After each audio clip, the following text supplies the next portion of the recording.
27-year-old Raheem Williams, a BDF soldier, was escorted before Orange Rock Magistrate Merlin Moody to be read a charge of murder of Orange Rock resident 38-year-old Esteban Baiza.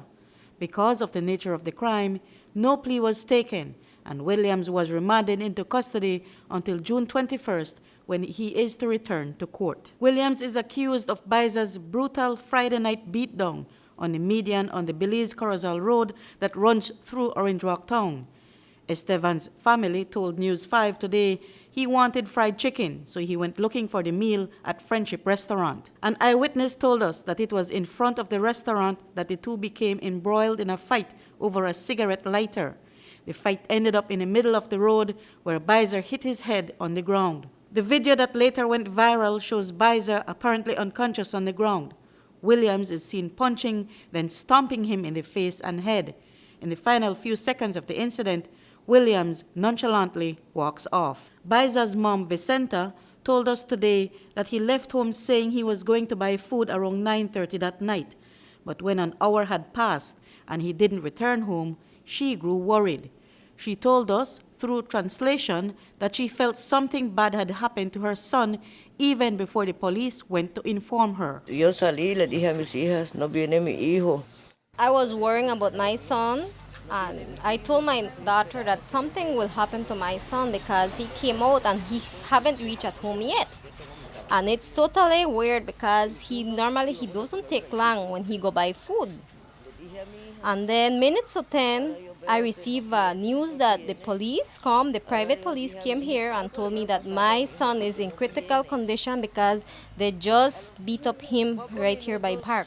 Esteban's condition was critical from the onset, his sister Selena told us, because doctors informed them that he had suffered a fractured skull and his throat was severely bashed in, and he had to be brought to the KHMH in Belize City. 2 hours later, the surgery done, and the doctor told my mom that his son needed to take to Belize because he need a ventilator because he never needs to breathe from there.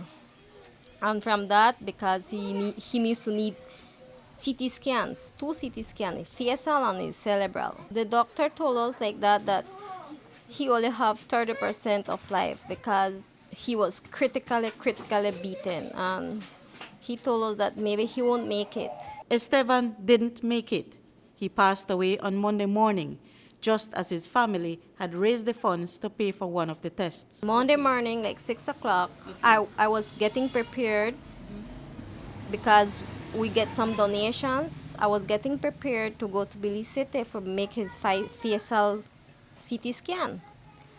And as soon as I was getting bus, the doctor called me that my brother, 602, he have passed away. Now the grief-stricken Baiza family, who also depended on Esteban as the main breadwinner, is left relying on the justice system. The way he took my brother's life isn't a joke, isn't funny, it's so heartbreaking because he took my brother's life. I know nothing can bring my brothers back, but the only thing my mom is pleading is to make justice for my brother because he doesn't deserve to die like that. The family has the tough task now to explain to Esteban's 7-year-old daughter why he is never coming back home. It really hurt because what this daughter will say, they killed my father, and I think this is not fair. Reporting for News 5, I'm Marion Ali.